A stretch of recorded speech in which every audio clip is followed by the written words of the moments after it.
오늘 주님께서 우리에게 주시는 도전은 우리 마음의 중심에는 무엇이 있는가 하는 것입니다. 너희 마음의 중심은 무엇이냐? 너희 마음의 중심에는 무엇이 있느냐? 이렇게 주님이 우리에게 말씀하고 계십니다. 오늘 말씀의 첫 절에 보면 여호와께서 사무엘에게 이르시되, 주님이 세운 선지자고 제사장이었고 사사였던 사무엘에게 주님이 말씀하십니다. 내가 이미 사울을 버려 이스라엘 왕이 되지 못하게 하였거늘. 사울을 버리고 이스라엘의 새로운 왕으로 다윗을 세우는 그런 때의 모습이죠. 그런데 사울을 버려 이스라엘 왕이 되지 못하게 하였다라고 주님이 말씀하신 이때는 사울이 이스라엘의 왕이 된 지 정확히 20년이 되던 해입니다. 그런데 사울을 버렸고 더 이상 사울은 이스라엘의 왕이 아니라고 말씀하시는 거죠. 그리고도 사울은 20년 동안 더 왕위에 있었습니다. 여기서 우리가 알 수 있는 것은 오직 이 땅에 왕은 주님밖에 없는데 주님의 그 은혜와 권위와 그 권능을 위임받아서 이 땅을 통치하는 그 왕으로 세운 이 사울이 비록 왕위에 있지만 주님이 그 권능을 거두셨기 때문에 왕은 왕이지만 더 이상 왕이 아닌 것이죠. 세상의 왕이 된다고 하는 것은 왕 노릇하는 것입니다. 주님의 자녀가 주님의 자녀의 권세를 힘입어 세상에서 왕 노릇을 해야죠. 그런데 주님의 뜻이, 주님의 임재가 함께하지 않으면 세상에 왕 같은 노릇을 할 수 없다는 것이죠. 교회가 주님의 몸된 교회고 하나님의 나라이지만 동시에 교회가 되어가고 하나님의 기름 부음이 함께 해야지만이 교회를 이루어가는 것이라는 것을 우리에게 말씀하고 계십니다. 주님의 교회이지만 우리가 교회가 되어가는 것처럼 주님이 세운 왕이지만 왕이 되어가는 거죠. 오늘 우리가 지도자들을 교회 안에 세웠는데 교회의 지도자로 세움을 받았지만 하나님의 능력과 기름 부음이 함께 해야지 교회의 지도자로 세움을 받아서 지도자가 되어 가는 것이라고 주님은 오늘 우리에게 말씀하고 계십니다. 그런데 주님은 사울을 버리신 거죠. 그리고 뭐라고 말씀하시냐면 사무엘에게 내가 그를 위하여 언제까지 슬퍼하겠느냐? 사무엘아, 이제 그만 슬퍼해라. 이렇게 말씀하시는 거죠. 그런데 주님이 사무엘에게 그만 슬퍼하라고 말씀하시지만 마치 이 말씀을 보면 여전히 주님도 사울 때문에 가슴 아파하는 것처럼 들립니다. 왜 왕에서 버렸는데 사울을 버렸다고 하시면서 20년이나 왕이 두셨을까요? 그것은 하늘에서 이루어진 영적인 일이 땅에서 이루어지는 물리적인 일이 되기까지 시간일 수도 있지만 20년은 너무 긴 세월입니다. 주님이 사울을 버렸지만 하나님의 은혜와 하나님의 사랑과 하나님이 축복하신 그의 백성들이 하나님의 은혜 가운데 있기 위해서 시간을 주셨을 수도 있고 그 영의 시간이 이루어지는 시간이 걸렸다 하지라도 저는 여전히 주님이 사울에게서 그의 회개와 돌아오는 사울의 모습을 기다리신 건 아니실까 그런 생각이 듭니다. 주님도 가슴이 아프셨던 게 아닐까. 사무엘에게 슬퍼하지 마라 더 이상. 사무엘은 사울에게 정을 느끼고 있는 거죠. 가슴이 아픈 겁니다. 너는 뿔에 기름을 채워가지고 가라. 사울에게 기름을 부으실 때는 기름병에다가 기름을 채웠는데 다윗에게 기름을 부을 때는 뿔에다 채우라고 말씀하시는 겁니다. 똑같은 기름 부음이고 똑같은 축복이고 똑같은 사무엘인데 왜 뿔병을 바꾸라고 그러셨을까? 주님이 같은 축복이지만 그 축복을 구분짓고 싶어 하시는 거죠. 구별짓고 싶어 하시는 겁니다. 이것이 주님이 축복하는 중요한 비밀 가운데 하나죠. 주님이 하늘에서 주님의 모든 백성, 피조물들을 축복하십니다. 그런데 동시에 구분 지으시죠. 하나님을 믿지 않고 따르지 않는 자들도 주님이 입히고 먹이십니다. 하지만 주님의 자녀들을 구분 지어서 성별하여서 먹이고 입히시는 거죠. 이런 주님의 뜻이 오늘 다윗에게 보여지고 있는 겁니다. 그래서 뿔에다 기름을 채워서 주님께 그 기름을 다윗에게 붓고자 합니다. 2절에 가면 사무엘이 이르되 내가 어찌 갈 수 있으리까? 사울이 들으면 나를 죽이리이다. 사무엘은 사울을 탓하면서 내가 죽을까 봐 못 가겠습니다라고 얘기하지만 진정 속마음은 사울을 망하게 하는 일에 사무엘은 같이 하고 싶지 않은 거죠. 그런데 주님이 사무엘에게 너무나 구체적인 플랜을 2절, 3절, 4절에 걸쳐서 이야기하고 있습니다. 암소를 준비하고 제사를 준비하러 가서 그의 자녀를 초대해서 이렇게 하면 되지 않니? 마치 사무엘의 마음을 다 아시는 것처럼 너가 이렇게 나올 줄 알았지. 이런 것처럼 쭉 계획을, 플랜을 얘기하시는 거예요. 그런데 정확히 누구를 기름 부을지를 주님이 말씀하지 않으시는 거죠. 다윗의 2세의 여덟 아들이 쭉 나오는데 끝까지 말씀을 안 하시는 겁니다. 왜 굳이 사무엘을 시켜서 이 사역을 하시면서 그 뜻을 감추셨을까? 그게 의문인 거죠. 왜 하나님은 이렇게 일을 하셨을까? 우리가 여기서 볼 수 있는 것은 하나님은 우리 앞에 빅픽처를 보여주시지 않는다는 거죠. 큰 그림을, 주님이 나아가시는 우리 삶의 큰 사역의 그림을 우리에게 보여주시지 않습니다. 이것에는 여러 가지 이유가 있죠. 주님과 동행하고 주님의 길을 가는 우리 성도 여러분 가운데 주님이 그런 빅픽처를 보여주시는 걸 보신 일이 있나요? 내 인생 가운데 주님이 이런 일을 이루실 거야. 앞으로 이런 큰 일을 이렇게 이루어 갈 거야. 하고 주님이 그것을 보여주시는 걸 본 적이 있으십니까? 주님은 그렇게 사역하지 않으시는 거죠. 주님의 사람이고 제사장으로 세운 사무엘인데도 하나하나 그 바로 앞에 일어날 일만 얘기해 주시는 거예요. 그 큰 뜻 가운데 하나는 바로 하나님의 뜻이 온전히 이루어져야 한다는 것이죠. 사무엘에게 위임을 하면 사무엘의 생각과 사무엘의 뜻이 들어갈 수 있죠. 주님이 그렇게도 물론 일을 하실 때가 있습니다. 그런데 너무 중요한 일, 주님의 뜻이 온전히 이루어져야 하는 중요한 일에 주님은 그 행동을 하나하나 말씀하시는 거죠. 두 번째 뜻은 주님이 이렇게 인도하실 때 우리가 그것을 어떻게 따라가냐면 믿음으로 그 순간순간 순종하고 한 걸음씩 옮겨서 주님의 뜻을 따라간다는 데 있습니다. 이것을 믿음이라고 얘기하죠. 우리에게 믿음을 훈련하고 순종을 훈련시키는 거죠. 이것이 주님과 동행하며 주님의 뜻을 이루어가는 주의 일꾼들에게 있어야 하는 자세입니다. 산을 오르는 등반가들이 있는데 그 등반가들이 산의 정상을 볼까요, 안 볼까요? 그 말씀을 들어보면 산의 정상을 계속 보면서 갈 것 같은데 산의 정상을 절대로 보지 않는답니다. 심지어는 쉴 때도 정상을 등지고 걸어온 길을 되돌아보지 산을 쳐다보지 않는데요. 그 이유는 몇 가지가 있는데 하나는 산을 바라보면 숨이 찬다는 거죠. 저기까지 가야 되는데 언제 가지? 하고 산을 바라보면 숨이 차고 낙오하게 된다는 거예요. 두 번째는 산을 보다가 발을 헛디뎌서 다치거나 죽게 된다는 거죠. 늘 발밑을 보면서 어떤 산을 올라도, 뒷동산을 올라도 에베레스트 산을 올라도 한 번에 한 걸음씩 발을 디디고 간다는 거죠. 정상에 섰을 때 내가 여기까지 왔구나 이렇게 되는 거죠. 우리는 하루에 하루씩 삽니다.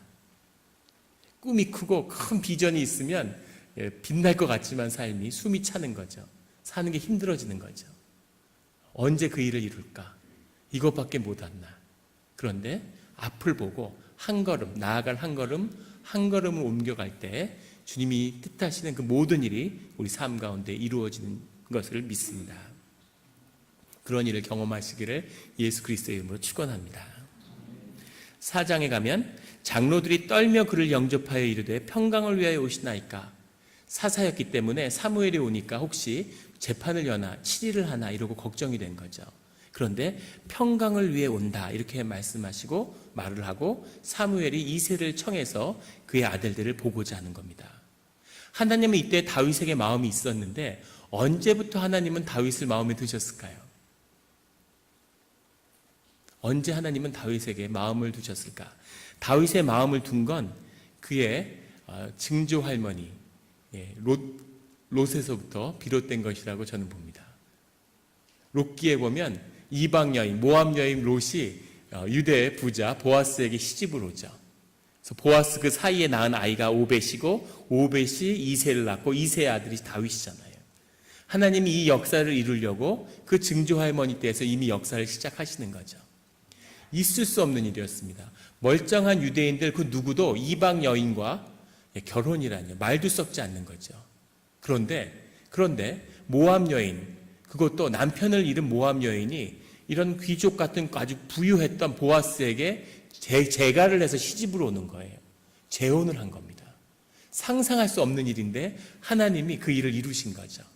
보잘것없어서 그 집에 와서 이삭을 흩어서 먹는 그런 신세의 이방 여인이 보아스와 만나서 그 자손이 내려가서 다윗까지 간 거죠.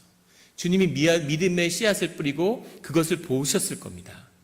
그런데 왜 이 8 중에서 굳이 가장 보잘것없었던 다윗이었을까 하는 거죠. 7절에 가면 첫 아들이 지나가는데 용모와 키를 보지 말라 이렇게 얘기하십니다. 내가 이미 그를 버렸노라. 엘리압에게도 기회가 있었다는, 이미 버렸노라. 엘리압도 기회가 있었다는 거죠. 하지만 주님이 그 마음의 중심을 보고 엘리압은 아니구나 이렇게 결정을 하셨다는 겁니다. 그런데 얼마나 보기가 출중했으면 그것을 보고 주님이 용모와 키를 보지 말라 이렇게 얘기하셨을까요? 용모와 키. 키가 크면 사람이 얼마나 유리한 일이 많을까? 키가 얼마나 중요할까요? 6피트 2인치가 되는 게 미국 사람들에게서는 큰 키라고 합니다. 188이죠. 한국에선 180이 큰 키의 기준이 되는데 미국은 188이 넘어야 큰 키의 기준이 되는데 188이라는 키가 미국에서 상징하는 의미가 어떤 것이겠습니까? 미국의 지금 대통령, 직전 대통령, 그 앞에 대통령까지 다 188이 넘었습니다. 미국의 500대 기업 임원의 70%가 6피트 2인치가 넘는다고 합니다. 그런데 170이 안 되는 사람은 지난 30년 동안 500대 기업에서 딱 2사람밖에 없었대요. 믿어지십니까?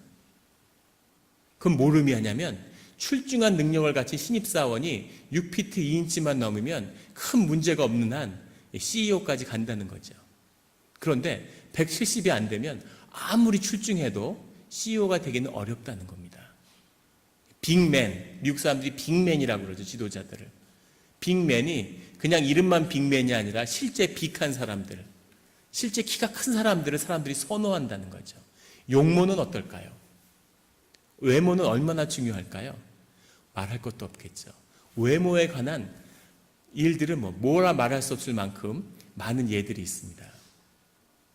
우리 이종진 집사님의 막내 아들 조나단, 우리 사울의 아들과 이름이 같죠. 조나단의 사진을 보고 제가 깜짝 놀랐습니다. 너무 잘생겨가지고 얘는 미국에서 공부를 할 게 아니라 한국에 가서 무슨 아이돌 그룹이나 무슨 탤런트를 해야 되지 않을까, 영화 배우나. 도저히 너무 믿어지지가 않는 거예요. 너무 잘생겨서. 그래서 얘는 도대체 누굴 닮은 거냐고 물어봤습니다. 이종진 집사님이 뭐라고 말씀하시냐면 우리 곡장로님의 젊은 날의 모습과 똑같다고 그러시는 거예요. 제가 얼마나 마음이 참담한지 정말 머리를 풀고 옷을 찢고 싶은 심정이었습니다.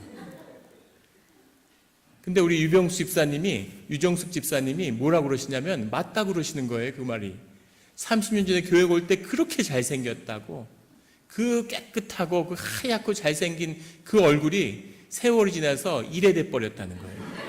왜 이래돼 버렸는지 모르겠다고. 왜 이래돼 버렸을까요? 예. 우리 장로님 하시면서 마음고생이 심해서 그러셨을까요? 이래돼 버렸습니다. 외모라는 것이 세월과 함께 잠시 있다가 떠나는 것처럼 생각되지만 외모의 힘이 크다는 거죠. 자동차를 파는데 똑같은 조건을 갖고 다른 외모를 가진 사람들이 자동차를 사는 실험을 시카고에서 했습니다. 시카고 대학이 주관을 해서. 놀라운 것은 뭐냐면 외모에 따라서 다른 가격이 제시되더라는 거죠. 똑같은 학력이고 똑같은 재산, 똑같은 옷을 입고 모든 조건을 맞췄는데 외모에 따라서 다른 돈이 제시받는데 외모가 안 되는 사람은 아무리 노력해도 외모가 좋은 사람이 처음 제시받는 가격보다 높은 가격으로 차를 못 사더라는 겁니다. 경찰을 대상으로 실험을 하는데 아주 예쁘고 미인인 그런 처자가 사기에 피의자로 소환되고 피해자들을 부른 거예요. 그리고 경찰들이 처음 취조하러 들어오는데 아무 사전 정보가 없습니다. 근데 들어오면 다 그 젊은 처자가 피의자가 아니고 피해자라고 생각하는 거죠. 어린아이들을 대상으로 조사해보면 얼굴이 잘생긴 사람, 예쁜 사람은 착하고 선하고 얼굴이 못생기고 인물이 흉하면 다 악인이라고 생각한다는 거죠. 얼굴은 이렇게 중요하죠. 외모가 어디까지 잘생길 수 있을까요? 대한민국에서 제일 잘생긴 사람은 누굴까요? 논란이 많을 겁니다. 현빈일까요? 원빈일까요? 우빈일까요? 요새 한국의 잘생긴 배우들은 다 빈자가 들어가네요. 우리 아들들도 규자 돌림이 아니고 빈자 돌림으로 해서 현빈, 은빈, 의빈 이랬으면 좋았을 텐데, 그런데 사람마다 의견이 다를 거예요. 이 사람이 잘생겼다, 저 사람이 잘생겼다. 그런데 논의의 여지가 없이 제일 잘생긴 사람이 있다면 어느 정도 잘생겨야 그 정도 평가를 받겠습니까? 거기서 더 나아가서 외모가 잘생겨서 역사에 기록되는 사람이 있을 수 있을까요? 그런데 그런 사람이 있다는 거죠. 그게 누구냐면 사울입니다. 제가 잠깐 읽어드리겠습니다. 9장 2절에 가면 이런 표현이 나옵니다. 준수한 소년이다. 그의 이름은 사울이요 준수한 소년인데 이스라엘 자손 중에 그보다 더 준수한 자가 없고 키는 모든 백성보다 어깨 위만큼 더 컸더라. 모든 남자들이 어깨 밑에 있는데 얼굴이 얼마나 잘생겼는지 그보다 잘생긴 자가 이스라엘 자손 가운데 없다는 겁니다. 한번 보고 싶어요. 얼마나 잘생겼으면 역사책에 그거보다 더 잘생긴 사람은 없었어. 최고야. 그 얼굴만 봐도 사람들이 매료되는 거죠. 사울은 이런 외모의 소유자였습니다. 사울과 다윗은 여러 가지로 비교가 되는데 사울은 어떤 사람이었을까? 사울은 아주 매력적인 사람이었죠. 성품도 겸손했습니다. 초기에 사울의 행적들을 보면 사울이 얼마나 겸손한 사람인가 하는 것을 보여주죠. 매력이 있고 사무엘도 끝까지 안타까워하지만 사울을 아끼는 거죠. 사울이 잘 되길 바라고 사울 때문에 가슴 아픈 겁니다. 그 인간미에 매료되어 있는 거죠. 대통령이 한국에서 되면 5년 단임제인데 4년째에 다 무너집니다. 쫓겨나는 사람도 있고 자식을 감옥에 보내고 무기력해지고 식물 대통령이 되고 그를 여러와 같이 지지해서 지도자를 뽑았는데 한 4년 하고 나면 다 손가락질하는 거죠. 나라를 망쳤다고. 미국은 어떨까요? 전임 대통령이었던 오바마는 미국 역사상 퇴임 시기에 지지율이 가장 높았던 대통령으로 기록되었다고 합니다. 그런데 얼마나 욕을 먹었는지 사람들이 전부 다 오바마 탓만 하는 거죠. 땡스 오바마. 뭐가 잘못돼도 다 오바마 탓이라는 거죠. 오바마가 자기 자신을 폄하하는, 디스하는 그런 동영상을 만들어서 유튜브에 올렸죠. 넥타이를 매다가 넥타이가 마음에 안 드니까 이게 다 오바마 때문이야 이렇게 자기가 그러는 거죠. 뭐가 잘못돼도 다 오바마 탓이라고. 이게 사람들이 대하는 정치 지도자에 대한 마음입니다. 그런데 사울은 어떤 사람이었냐면 사울이 지도자가 됐는데 사람들이 사울이 왕이 되기를 바라는 거죠. 공화제인 한국에서 어떤 지도자가 나오면 사람들이 저 사람은 대통령이 되면 안 돼. 왕이 됐으면 좋겠어. 미국의 왕정이 가능할까요? 왕은 하나님밖에 없어 라고 생각하는 이스라엘에 우리가 따로 왕을 세워야겠구나 이런 사람이 나타난 거죠. 미국의 어느 정도의 지도자가 나타나면 사람들이 우리는 공화제는 안 되겠어. 저 사람이 왕을 해야 돼. 죽을 때까지 하고 그 자식으로 이어져야 돼. 그런 사람들이 생각을 할 만큼 매력적인 지도자는 어떤 지도자일까요? 그게 사울이었다는 거죠. 사울은 전쟁 지도자였습니다. 정치 지도자와 전쟁 지도자는 또 다른데 그것을 겸비한 사람이었어요. 40년의 치세 기간 동안 마지막 길보아산의 전투를 제외하고는 항상 상승 장군이었습니다. 늘 싸우면 이기는 거죠. 국가가 일촉즉발의 위기에 있는데 전쟁에 이끌어서 늘 승리하는 영웅이죠. 영웅. 슈퍼히어로입니다. 이런 사울이었는데 이 사울을 주님이 버린 거죠. 왜 주님은 사울을 버렸을까? 사울의 잘못으로 지적되는 것은 딱 두 가지입니다. 13장에 나오는 제사를 사무엘을 기다리지 않고 제사를 지낸 것. 15장에 아멜렉 족속을 진멸하라고 그랬는데 그 중에 좋은 것들을 남겨둔 겁니다. 제사를 위해 남겼다고 하는데 하나님이 그 순간 사울하고 관계가 끝이 났죠. 유대의 민족을 불러내서 이스라엘 민족을 가나안 땅에 들이는데 하나님이 엄청난 고난과 시련으로 그의 자녀들을 연단하셨어요. 근데 그 기간 가운데 아멜렉 족속이 이스라엘 민족을 조롱하고 비웃었습니다. 주님은 그런 일을 용서치 않으시죠. 주님이 행하시는 일 가운데 절대로 넘어서는 안 되는 선이 있는데 그 중에 하나가 바로 주님의 징계를 옆에서 비웃는 거예요. 근데 아멜렉 족속이 그런 짓을 하고 완전히 진멸되었죠. 주님이 그 일을 행하는 것을 마지막에 사울을 통해 이루는데 사울이 그 끝에서 주님의 뜻을 거역했습니다. 주님이 크게 실망하신 거죠. 다른 사람은 몰라도 어떻게 네가 이럴 수가 있냐. 깊이 실망하신 거죠. 그 다음이 예배입니다. 주님이 은혜와 자비의 주님이신데 이 제사와 예배를 그르치는 것을 용서치 않으시죠. 그런데 사울이 제사를 통해 주님께 범죄한 것입니다. 언뜻 인간의 눈으로 보면 사소한 것처럼 보여요. 그런데 주님과의 관계가 끝나는 그런 가장 놀라운 주님을 실망시키는 그런 사건이 된 거죠. 사울과 비교하면 다윗은 어떨까요? 오늘 보면 이세의 아들들이 쭉 나오는데 8아들 중에서 다윗을 안 부르는 겁니다. 진짜 이상한 일이죠. 보통 유목민족들은 아들들을 키우면 막내 아들이 아버지의 가업을 물려받습니다. 왜냐하면 유목민족은 계속 그 무리를 이끌고 이동해야 되는데 자식들이 성장하면 양떼나 소떼를 잃고 새로운 풀밭을 찾아 떠나는 거죠. 둘째 아들이 독립하고 셋째가 독립하고 그럼 막내가 끝까지 남아서 아버지하고 같이 지내는 거예요. 그리고 막내 아들이 아버지의 가업을 물려받는 거죠. 이것이 유목민족의 이 관습입니다. 몽고가 원제국을 이루고 급격히 무너진 이유도 그것 때문이죠. 몽고도 유목민족이기 때문에 늘 막내가 계승을 하는 거예요. 그런데 원제국을 이룬 다음에 이 대륙의 장자 그 세습과 유목민족의 막내 세습이 충돌한 거죠. 내전이 일어나면서 급격히 무너지게 됩니다. 그런데 큰아들, 둘째 아들, 셋째 아들은 밖에 나가 있었을 텐데 다 불러들여 놓고서 막내 아들은 밖에 나가서 양을 잠시 보고 있으라고 시킨 거예요. 그리고 이 자리에 부르지도 않은 겁니다. 미리 알려서 성결하고 준비하라고까지 얘기를 했는데 왜 그랬을까요? 아버지 이세의 눈에 보기에도 시원찮은 아들인 거죠. 예. 아유 뭐 개까지 데리고 가. 예. 넌 양이나 쳐라 이러고. 뭘로 봐도 뭔가 얘는 그렇게 그럴듯하게 데리고 다닐. 보면 다윗도 인물이 괜찮았던 것 같아요. 예. 머리가 붉고 얼굴이 아름다웠다고 젊음이 있고 활기찼는데 그런데 형들에게 대할 게 아닌 거죠. 얘는 아니지. 얘는 어디 내놓고 자랑할 만한 애가 아닌 거예요. 그런데 왜 다윗의 무엇을 받길래 주님이 다윗에게 기름을 부은 것일까? 7절에 가면 사람은 외모를 보거니와 나 여호와는 중심을 보느니라. 정확한 원문의 뜻은 사람은 눈으로 보거니와 나 여호와는 마음으로 본다. 이게 더 정확한 해석인데 하나님은 그 마음 깊은 곳에서 뭘 보셨을까?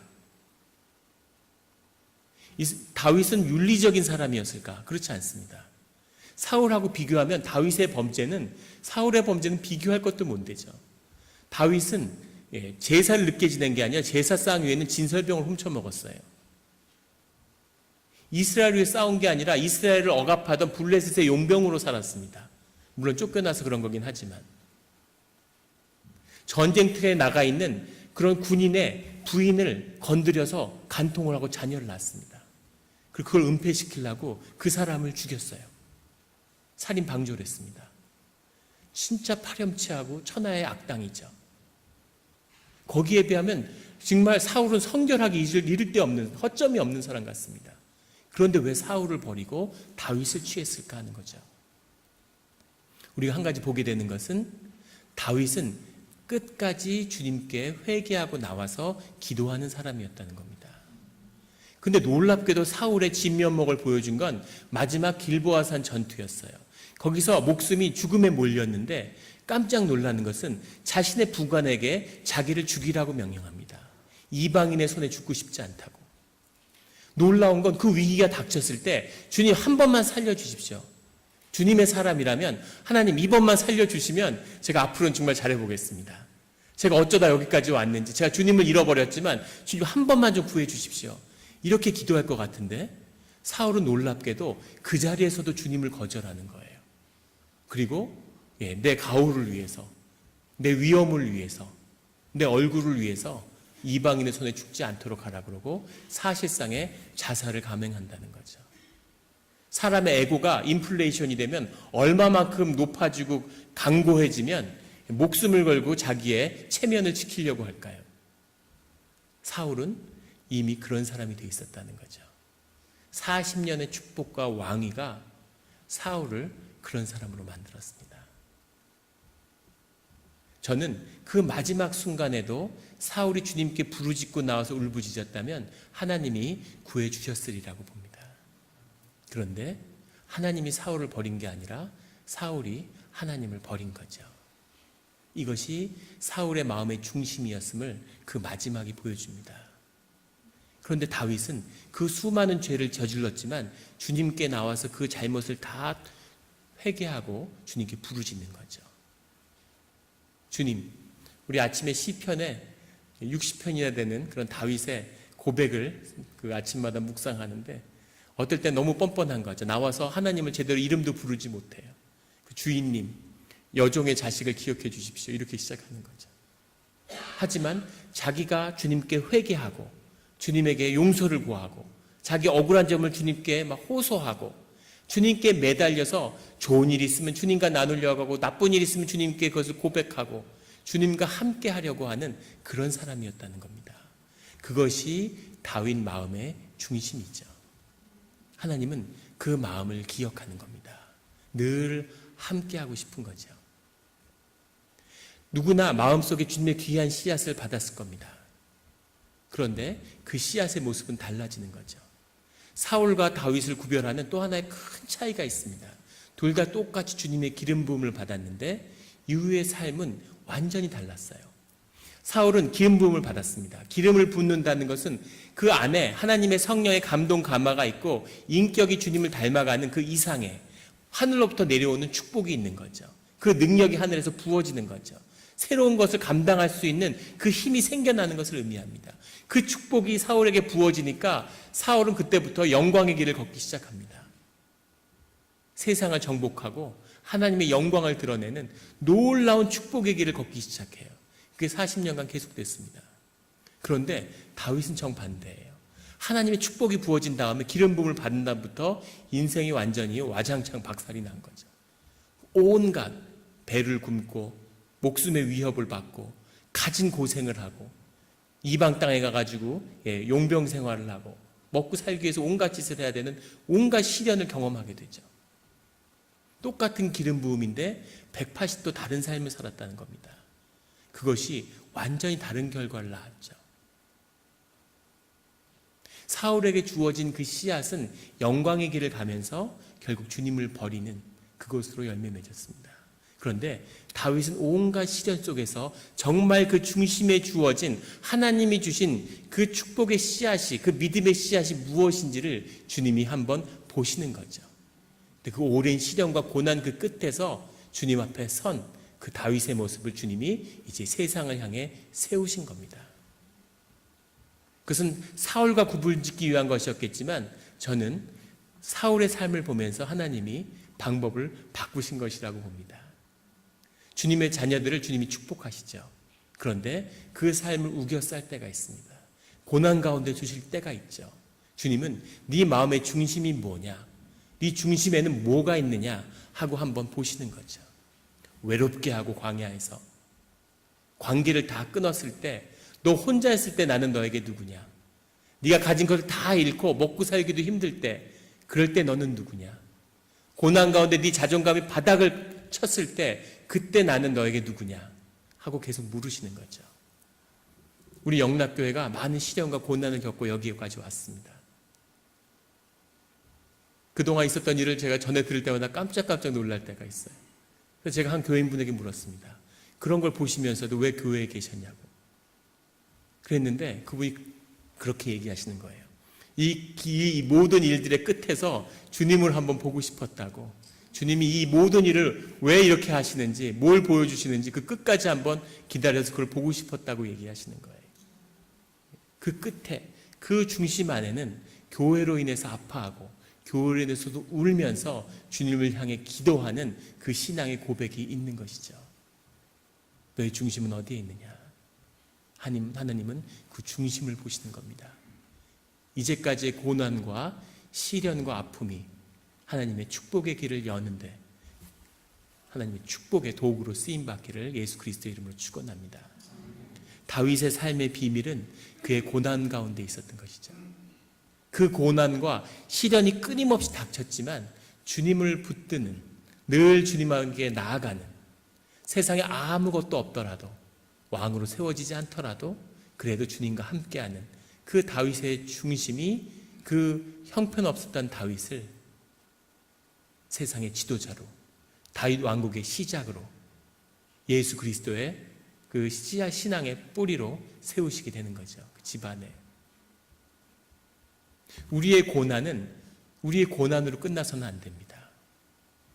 고생해서 살아서 이민 와서 가진 고생을 하고 가진 고난을 겪었는데 이것이 고난으로 끝나서는 안 되고 그 끝까지 가야 되는 거죠. 주님이 우리의 중심을 보는 것처럼 우리 그 중심에서 주님을 봐야 하는 겁니다. 주님 앞에 섰을 때 이제까지의 모든 시련이, 이제까지의 모든 아픔이, 그 무수한 돌덩어리들이 다 황금으로 변하는, 내 삶을 빛나게 하고 내 자식들의 축복의 길을 여는, 다윗이 그 모든 시련 끝에서 솔로몬의 영광을 열었던 것처럼 그 신앙의 열매를 맺어야 하는 것이죠. 이것이 다윗이 맺은 주님 앞에 선 다윗의 비밀입니다. 사람은 외모를 보거니와 나 여호와는 중심을 보느니라. 우리의 깊은 중심 속에서 주님을 영접하며 그 시련 가운데 그 중심에서 주님의 축복이 자라나는 그런 영락교회 성도님들이 되시기를 예수 그리스도의 이름으로 축원합니다. 그 크신 하나님의 사랑 말로 다 형용 못하네. 저 높고 높은 별을 넘어 이 낮고 낮은 땅 위에 죄범한 영혼 구하려 그 아들 보내사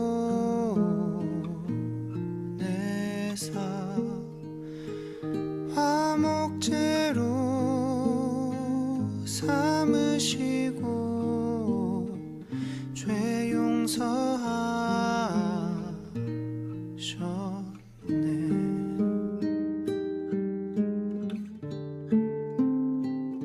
괴로운 시절 지나가고 땅 위에 영화세할 때 주 믿지 않던 영혼들은 큰 소리 외쳐 울어도 주 믿는 성도들에게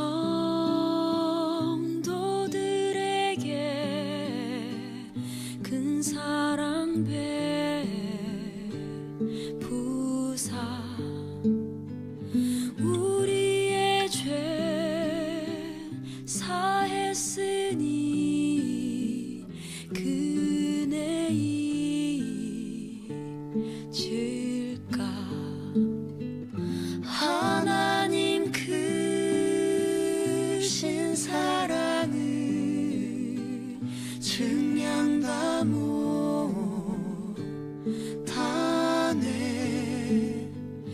영원히 변치 않는 사랑 성도여 찬양하세.